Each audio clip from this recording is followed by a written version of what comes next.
በቤታችሁ የመጣውን ወቁት፣ በቤታችሁ ያለውን ወቁት፣ በቤታችሁ ያለውን። ደቀ መዛሙርቶቹ በቃና ዘገሊላ ጌታ ኢየሱስ ክርስቶስ ውሃውን ወደ ወይን ጠጅ ከቀየረ በኋላ ነው ያወቁት፣ ደግሞም ያመኑት። አብረው እየተከተሉ አብረው እያሉ ኢየሱስን በደንብ ሊያውቁት አልቻሉ። ሌላ ጊዜ ደግሞ አብን አሳየን ብለው ጥያቄ ጠየቁት። ሲጠይቁት እስከ ዛሬ እንዴት አላያችሁም? በመካከላችሁ እየተመላለሰ አላቸው። አብሮ ያለውን ቤቴ የገባውን መቀመጫ ላይ ያለውን ቤተክርስቲያን ላይ ያለውን ካላወቅከው ከውጭ የመጣው ሰው መጥቶ ይጠልፋል።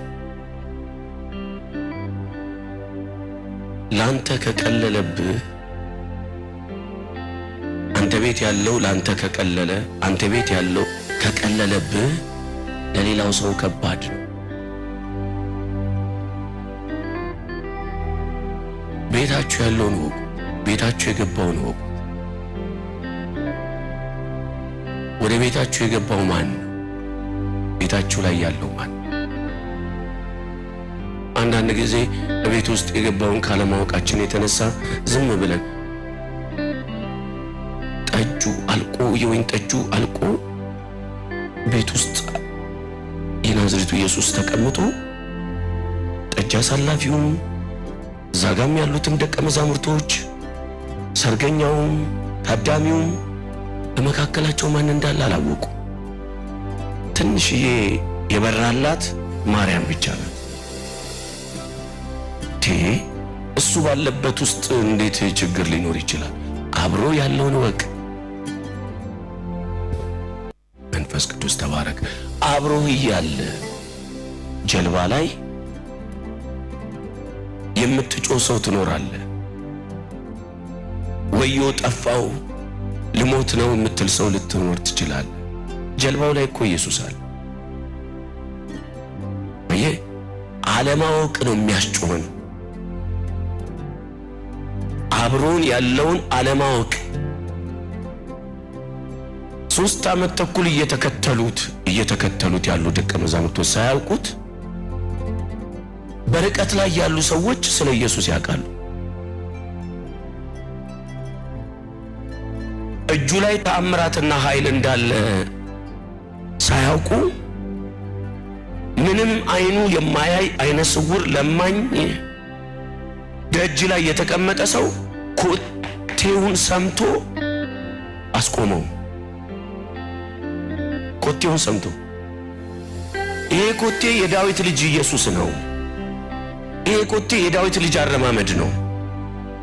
ዳዊት ልክ እንደዛ አይነት አረማመድ አለው፣ ድምፅ አለው፣ የዳዊት እርምጃ ብሎ አስቆመው። እጁ ላይ መድኃኒት እንዳለ በደንብ አውቆታል።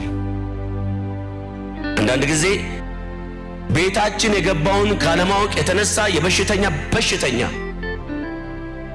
ቤታችን የገባውን ካለማወቃችን የተነሳ የመከራ ሆነን ነው የምንኖር።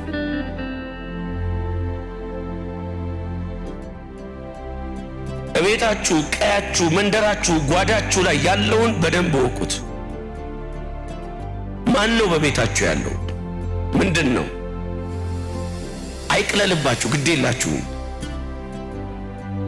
ቤታችሁ ላይ የተቀመጠው ጌታ እኮ ዝም ብሎ አይደለም። ነቢይ በገዛ ሀገሩ አይከበርም አለ። በከተማው ላይ የተቀመጠ ጀግና ነቢይ፣ ከሰማያት የመጣ ከድንግል የተወረደ አለቅነት በጫንቃው ላይ ያለ አማኑኤል የተባለ ስምና ስያሜ የተሰጠው እንደውም አልፎ መድኃኒት የሚሆን እያለ ማክበር አቅቷቸው በርባን ይላሉ። ዱርዬ ይፈልጋሉ። የገደላቸውን፣ ያረዳቸውን፣ የዘረፋቸውን ይፈልጉታል። በአገራቸው የተወለደው መድኃኒታቸው ማክበር አቅቷቸው ማለት ነው። ልድገመው። ወጀብ መጥቶ እየጮኸ መርከቢቷን እያናወጠ የነ ጴጥሮስ ጩኸት፣ የነ ሉቃስ መጮህ፣ ከዛ ጌታዊ ስንጠፋ አይገዳችሁም ምናምን ጌታ ብድግ ብሎ ምን የሚል ይመስላችኋል? እናንተ ይልና እምነት የጎደላችሁ ነው የሚለው። በዚህ ጀልባ ላይ ማን እንዳለ አታውቁም እንዴ? የማዕበሉ ጌታ፣ የወጀቡ ጌታ፣ የሰልፉ ጌታ ሞትን የሚያሸንፍ ጌታ እያለ ከሱ ጋር እያላችሁ ስለምን ትፈራላችሁ? ማዕበሉንም ወጀቡንም ጸጥ አደረገና እናንተ እምነት የጎደላችሁ እስከ መቼ ድረስ እንደዚህ ታነክሳላችሁ? እስከ መቼ እንደዚህ ትሄዳላችሁ? በቤታችሁ ያለውን እወቁት። በጓዳችሁ የገባውን እወቁት። በቤተ ክርስቲያናችሁ ያለውን እወቁት። አልፎም በራሳችሁ ላይ ያለውን እወቁት። አይቅለልባችሁ። እንደ ርካሽ አታርጉት። አያችሁ፣ አንዳንዶች ቤት ውስጥ ቁጭ ያሉ ሰዎች ሳይገባቸው ቀርቶ ከውጭ ያሉ ሰዎች ተንሰፍስፈው የሚመጡ ሰዎች አሉ። አጠገባቸው ያለ ሰው ለምደውት ተለማምደውት ማለትም ደግሞ ምንም ሊያደርግ አይችልም ብለው ሐሳባቸው የተበላሸ ከመሆኑ የተነሳ ከውጭ ያለች እህት ከውጭ ያለ ወንድም ተንገብግቦ መጥቶ መነካት ይፈልጋል። መነካት ይፈልጋል። መቀየር ይፈልጋል። መንከባለል ይፈልጋል። መጮ ይፈልጋል። ማልቀስ ይፈልጋል። መንካት ይፈልጋል። ውስጥ ያለው እጅና እጁን አጣምሮ ውጭ ያለው ግን እየሮጠ ይመጣል። ውስጥ ያለው ምንም ማድረግ ሳይችል ምንም መስጠት ሳይችል እንደው ክብር ይገባሃል እንኳን ማለት አቅቶት ውጭ ያለው መጥቶ ጋቢውን መሬት ላይ አንጥፎ ጃኬቱን መሬት ላይ አንጥፎ ኮቱን መሬት ላይ አንጥፎ ሲንከባለል ታያላችሁ።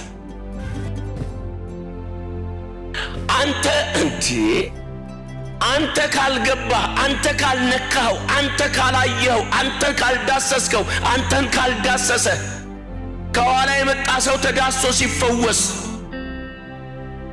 ከኋላ የመጣ ሰው ተነክቶ ሲፈወስ፣ ተነክቶ ብቻ ሳይሆን ነክቶ ሲፈወስ፣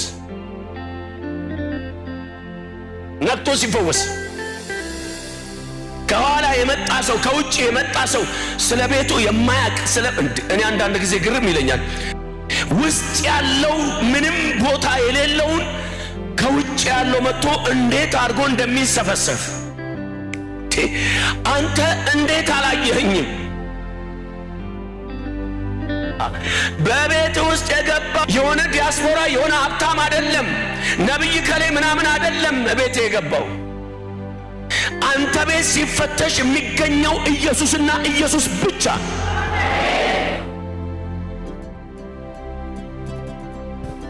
ይበርበር ቤታችን ይፈተሽ። ሲፈተሽ የሚታየው ማን ነው? እቤት የገባውን ኢየሱስን በትክክል ታውቀዋለህ ሆይ? ኢየሱስን እንደሚገባ ታገለግላለህ ሆይ ብሏል እኮ። የዛሬ ስንት ዓመት ነው? ቀሎ ስለመጣ ይቅለልባችኋል። ሪል ነው። ልክ ነው። በገዛ ወገኖቹ መካከል መጣ፣ አልተቀበሉትም። ለተቀበሉት ግን በስሙ ለሚያምኑት የእግዚአብሔር ልጆች ይሆኑ ዘንድ ስልጣን ሰጣቸው። ለተቀበሉት ነው ስልጣንም መድኃኒትም ፈውስም መሆን የሚችለው። ላልተቀበሉት ግን እሳት ነው። በቤት የገባውን አትልመደው። አብሮ ስለተቀመጠ አትልመደው። አብሮ ስላለ አትልመደው። ከለመድከው ብራዘር እንኳን አይደለም እኔ አገልጋዩ ራሱ ባለቤቱ ሊናገር ይችላል። አንተ ማጣጣም አቅቶ መቅመስ አቅቶ መብላት አቅቶ ከውጭ የመጡት ሲበሉትና ሲቀምሱት አቃቂር አታውጣ፣ አትናገር፣ አትለፍልፍ፣ ዝም በል። አንተ አላከበርከውምና ከውጭ የመጣቸው አታከብርም ብለህ አትለፍልፍ። መልእክት ነው፣ እሾክ የሆነ መልእክት ይወጋል። በደንብ ስማኝ። እጅ አታንሳ፣ አትጠቁም፣ ምክንያት አታምጣ። ስለ ሴትየው አታውራ፣ ስለ ሕይወቱ አታውራ፣ ስላለበት አታውራ፣ ስለ መንገዱ አታውራ። አንተ ማነህ? ያከበሩትን አታቅልል። ያከበሩት መጥተው ሲንከባለሉ ወገብን ይዘ አጠገብ ላለው ጌታ አንተ ክብር መስጠት ካቃተ ከውጭ የመጡት ያከብሩታል። ከውጭ የመጡት ያከብሩታል። ማወራው ነገር አለኝ። አንዳንድ ጊዜ ከእጅ የያዙት ወርቅ ከመዳብ ይቆጠራል አሉ አባቶች ሲተርቱ። ከእጅ የያዙት ወርቅ ከመዳብ ይቆጠራል። እጅ ላይ ስላለ ይሆናል የቀለለብህ። አብረህ ስላየው ስለወጣ ስትገባ ምናምን አብረህ ስላለ ነው የቀለለብህ። ለሌሎች ወዳጄ እንቁ ነው፣ እንቁ ነው። ለሌሎች ቤት መንገድ ላግኘው ነው። አየህ ቤቱ ገብቶለት ቁጭ ብሎ ያልገባው ሰውዬ ሌሎች መጡና የባለቤቱን ጣራ ገንጥለውለት ገቡ።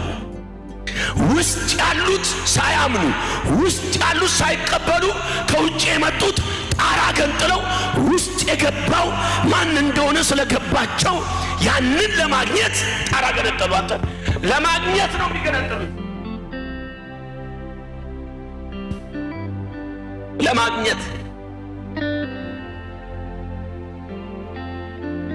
ጌታ ኢየሱስ ክርስቶስን ለማግኘት ጣራ ይገነጠላል። ገነጠለው። አንተ ገነጠለው። ውስጥ ያለ ደቀ መዝሙር እኮ ኢየሱስን አላወቀውም። መድኃኒት እንደሆነ፣ ፈዋሽ እንደሆነ፣ ክብር እንዳለበት፣ ኃይል እንዳለበት ራሳቸው አላወቁትም። ውጭ ያሉት ግን ያውቁታል። አውቀው ገብቷቸዋል። ገንጥለው ገቡ። በቤት የገባውን ወቅ በቤት የገባው አይቅለልብህ። ቤትህ ስለገባ ራሱ ይናገራል። እኔ አለ ቤትህ ገብቻለሁ ይለዋል። አይቅለልብህ።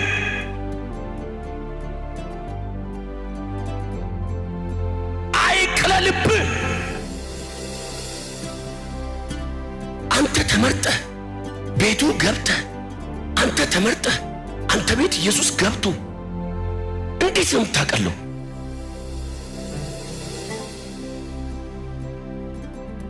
ቤት ውስጥ የገባውን ተንከባክቦ መቀበል ሲገባው ሪላክስ አድርጎ እጁን አጣምሮ ተራ ነገር የገባ መስሎታል። ቤቱ የሆነ ጓደኛው የመጣ መስሎታል።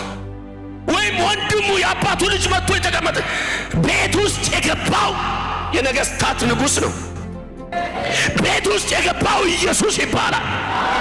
ሰማይ ለቆ የመጣ መላእክትን ትቶ የመጣ አንተን ዜማ ሊሰማ አንተን ሊነካ የመጣ ጌታ ይከበራል።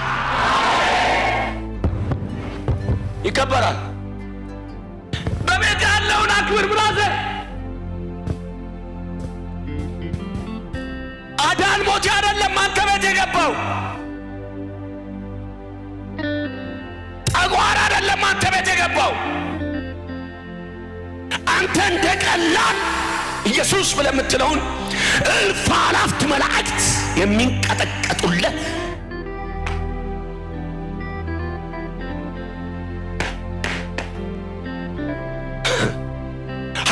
ሽማግሌ ጎንበስ ቀና ብለው የሚሰግዱለት የታረደው በግ አንተ እንደቀላል ታየዋለህ። እንደቀላል አጥራላው እዚህ ከባድ አጥር፣ የሳት አጥር፣ ከባድ አጥር ነገርኳችሁ። ማንም ተነስቶ እዚህ ጋር መጥቶ መገልገል አይችልም። ማንንም ሄጄ ማገልገል አልችልም። መልእክት ለማንም አይመጣም። ማንም ዝም ብሎ መልእክት አይቀበልም። እንደ ሊዲያ ልባቸው ለተከፈተ ሰዎች ብቻ፣ ጌታ ናፍቋቸው ሮጠው ለመጡ ሰዎች ብቻ። ዝም ብለህ ከሻይ ቤት መጥተህ አታገለግልበትም። እንደዛው አላገልጋዩም ለተገልጋዩም ነው የማወራው። ይሄ ግርም ብሎኛል። አንድ ቀን ሌሊት እግዚአብሔር እዚህ ጋር እያወራን ነበርና ግርም ብሎኛል። ቤት ውስጥ የገባውን አይታ ማርታ ሽርጉድ አለች። ጌታ ቢከለክላትም ሽርጉድ። ማርታ ራሱ ኢየሱስ እየተናገራት እኮ ነው። ለምንድን ነው የምትደክሚው?